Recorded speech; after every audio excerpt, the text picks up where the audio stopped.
Hello, everyone. Thank you so much for joining. So this is our new conversation series for event professionals, folks in the event industry.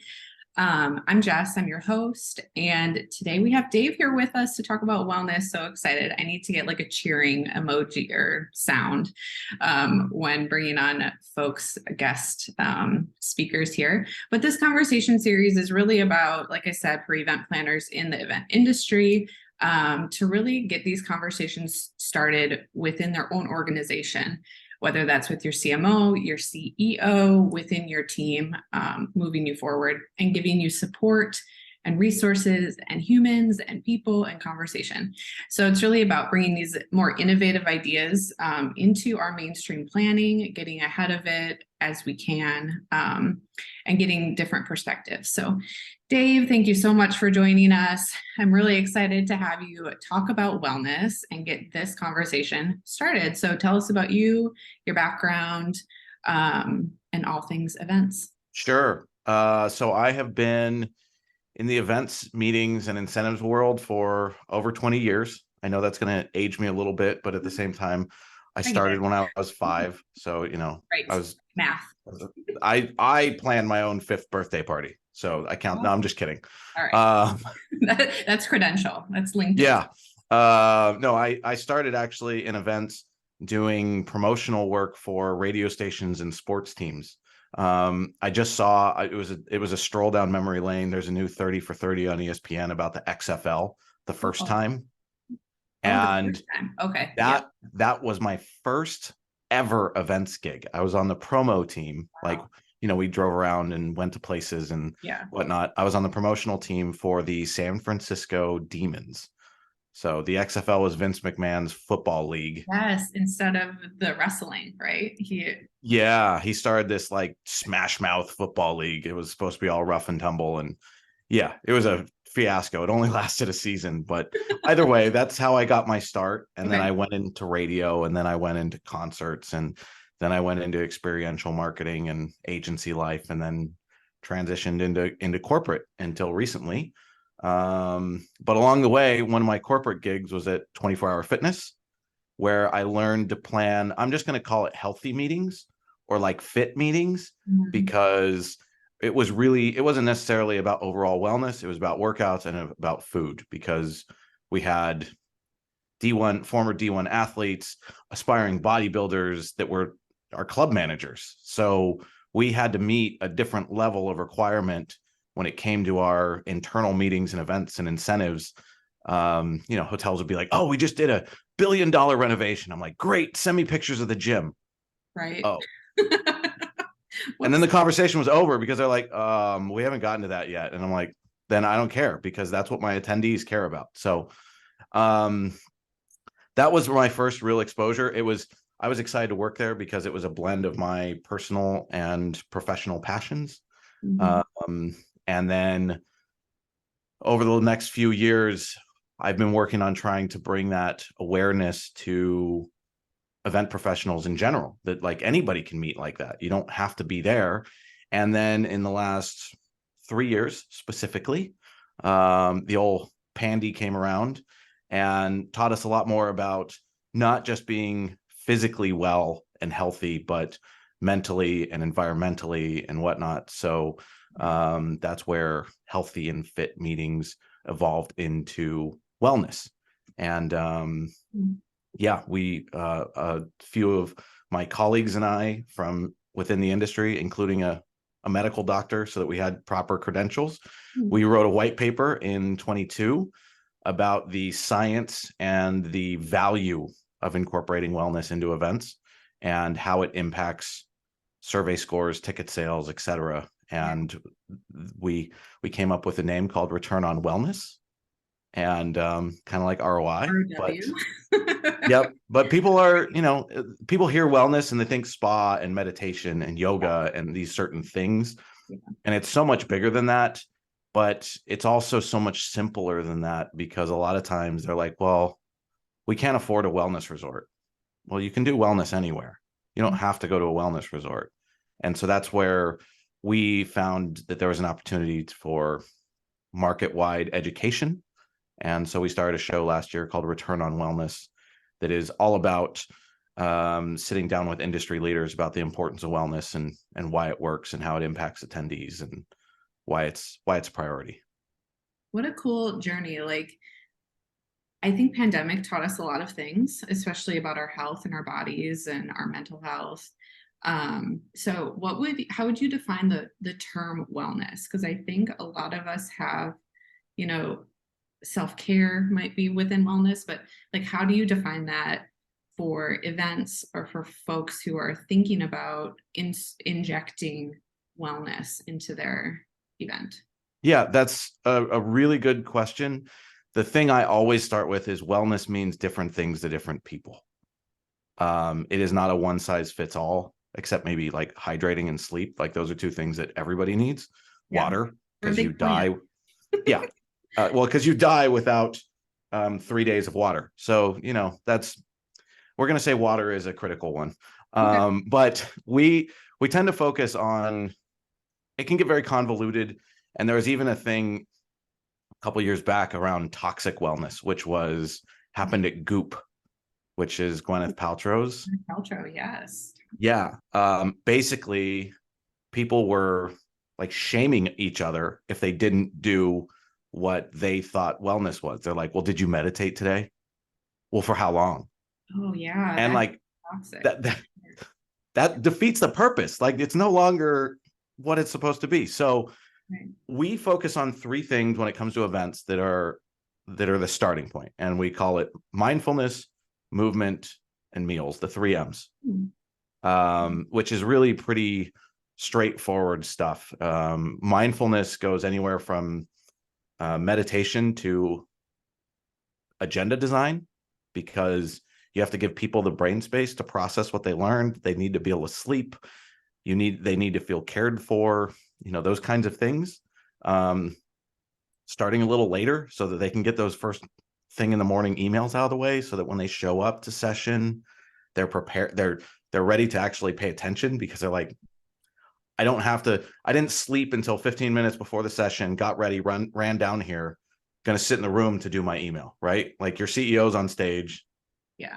Your paid keynote is on stage and they're just on their phone hammering out emails. Right. Not helpful. Why'd you even spend the money?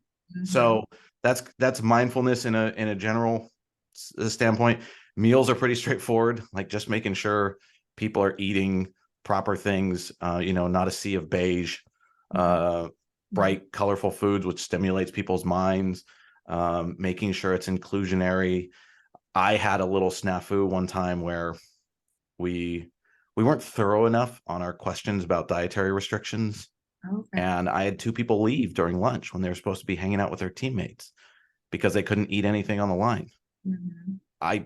So worst feeling ever in the world, because I alienated those people from the rest of the group. They had to leave the venue. Mm-hmm. So, yeah, meals are pretty important. And then movement is very straightforward and has been preached in the US since the 60s, the presidential fitness test, for people who remember that. The idea was that. Yeah. That was like the worst day of gym class. Well, but there was a reason it existed. And JFK was the one who introduced it. And for anybody who doesn't remember the presidential fitness test, it was basically a benchmarking test of your physical abilities. And you ran a mile, you had to like touch your toes, how many sit-ups could you do in an hour, that kind of thing. And the reason it started was they did all this research back in the 50s, 60s about kids who were physically fit had sharper brains. And there's a ton of science around physical activity and the brain's ability to learn, fight depression, fight anxiety. All of these things come from physical activity. So that is something that's easy to incorporate, whether it be including workouts in the morning, whether it be the way you set the room and people can move around, but just giving the opportunity for people to move really helps people get more out of those meetings. So those are the 3 M's in a summary. And that's what we kind of help people start with. Yeah, that's a really easy way to remember. Like, am I checking these things off? Like kind of bare minimum, Like, Yeah. am I hitting these things? And then how can I expand on them? Exactly. In my planning, and surveys help a lot. I know that folks survey event goers usually after, but it'll help you in your next season of planning when you're thinking about agenda start times and all those good things. But you did say something about metrics, and I want to make sure that you get in your new point, even though presidential fitness was like a drag.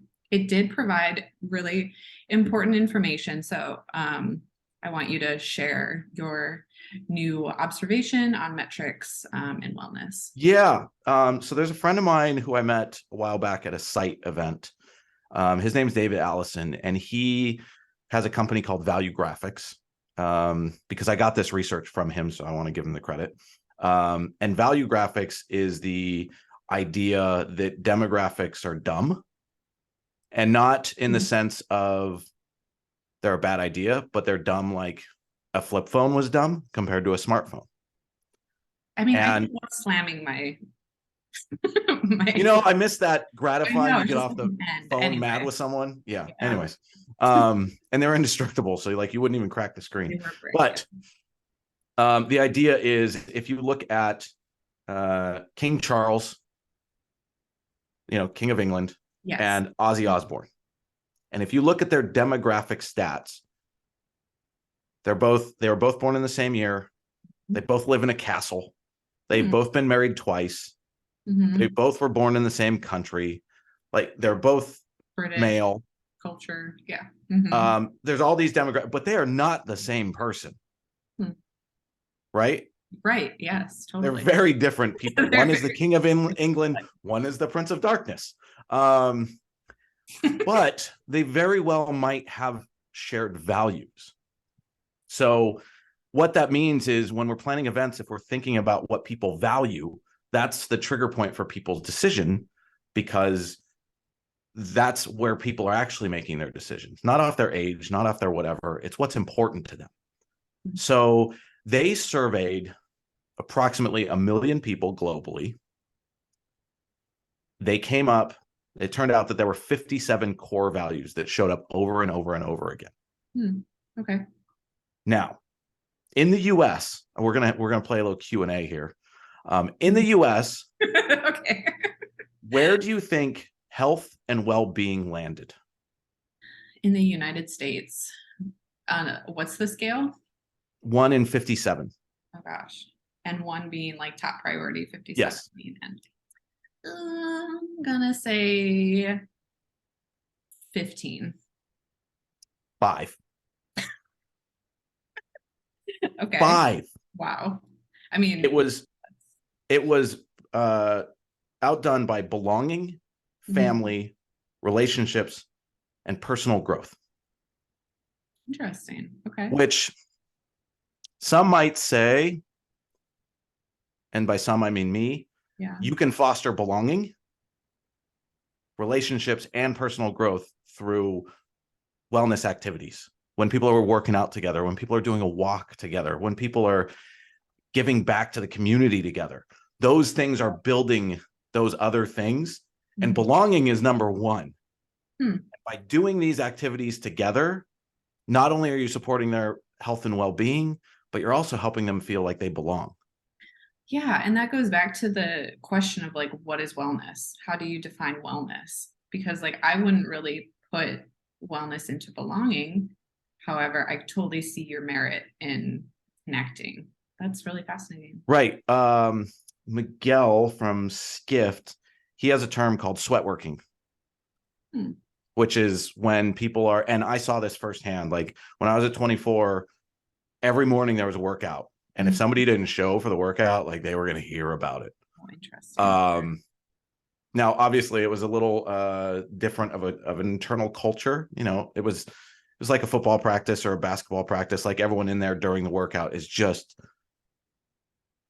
I don't want to say berating, because that sounds like it has a really negative connotation, but there's a lot of trash talk happening, and people are out trying to outdo each other, but everyone's pushing each other to be better. Yeah. And everyone's like, come on, you can do one more. I did this many. Right. And they're like, they're razzing each other. And that is fostering all those other things. That's giving those people a sense of belonging because they feel like they have, while they might be saying it a certain way, that person is encouraging them to push themselves. Mm-hmm. And number 4 on the list was personal growth. So like what you can accomplish, you can check off so many of these boxes with wellness activities that I was like, this is incredible. So I'm very excited to learn this, and thank you to David for sharing it with me, because and the connection there is, out of 1 million people surveyed around the world, and in the US, it's the 5th most important value. Then why isn't it a part of your meetings? Why isn't it part of your events? Because you can give people an opportunity to help check those other boxes that are even more important than health and well-being by doing some type of activity. And if people feel like their values are being met, they're going to fill out really, really good survey scores. Totally. And come back and tell other people and share their experience, which is what we all want. That's what we all want. So to your point, we hit these 3 M's on an event, and we got, on a scale of 1 to 10, our NPS score. Yeah. Our average score is a 9.4. Wow. Now I'll contextualize that because it just makes it better. We had approximately 400 people at the event. 85% of them filled out the survey. That should like be a gold star in itself. Well, and I'll tell you how we did it. Yeah. We put the link to the event pictures at the end of the survey. Oh, nice. I mean, that could be a whole nother discussion on survey results. And it's a nice little tidbit just to sprinkle in there. But yeah, put your pictures at the end of the survey and say, oh, when you fill out the survey, you'll get the link to the pictures. Right. Yeah. Oh, yeah. There you go. I do it. I literally, in the message to the attendees, I said, we are not above bribing you. So in order to get you to fill out this survey, you'll get the pictures at the end of the survey. And like a give to get type of thing. 100%. And it worked like a champ. Yeah. Wow. Because we're all egomaniacs and we want to see the pictures. We want to see ourselves. Yep. Well, that is such a great thing to bring forward is, when we're starting these conversations about wellness, how do we bring wellness into our events, into our lives more? I personally, I get nervous talking to leadership or bringing ideas forward. And so, and they are very metric focused. Do you have numbers to back this up? All those things. So I love that you're bringing up surveys and, like top 5 type of deals. Are there any other metrics that folks should be thinking about with wellness or, Well, I think kind of to talk to the mindfulness section is attention span. Oof. Yeah. And if there's one thing that we as event professionals need to also get very comfortable with, and that's let's say 2 things. One is shaking off the imposter syndrome, because it's probably, I know I've had it. I still deal with it sometimes. I will be in a room with people and I was like, what am I doing here? The other thing is really owning your part of the business and realizing that if you've been put in charge of this event, you've been put in charge of this event for a reason. You have a seat at the table. You have an ear to bend, and use that power for good and own it and help those people understand why you are an event professional and not a party planner, right? You can, yeah, there are a number of studies about people's attention span. So if your CEO is like, first thing in the morning, day 1, 8 a.m., I got to be on stage for 60 minutes. You have to pull up the big person pants and say, great. So what 40 minutes of that presentation do you not want people to remember? Or even attend, to be honest. Well, that's a whole nother thing. There's so many like rabbit hole conversations. Right, but that will definitely get their attention. Maybe you word it differently. You know your CEO or your executive better than I do, but you're going to have to ask them that if they ask for that, because and then you can just frankly say, look, 8 a.m. It's the day after arrival day. People might have been delayed getting in. They get there. They're coming from a different time zone. They go to bed, or you have a party that goes way too late because people are excited to see each other. And then you're asking them to be there bright and early, 8 a.m. Like they may not have had time to work out. They may not have had time to check in with their family, whatever. They're going to be on their phone for the first hour of that event anyways. So maybe we start at 9 or 9:30. Right. And if you look at what companies did, they knew when they were online during the pandemic, they had to shorten sessions. Yeah. Like everybody shortened sessions. 100%. Yes. And then they went back in person. They're like, oh, I can stand at the front of the room for an hour again. No, I mean, you can, but nobody cares.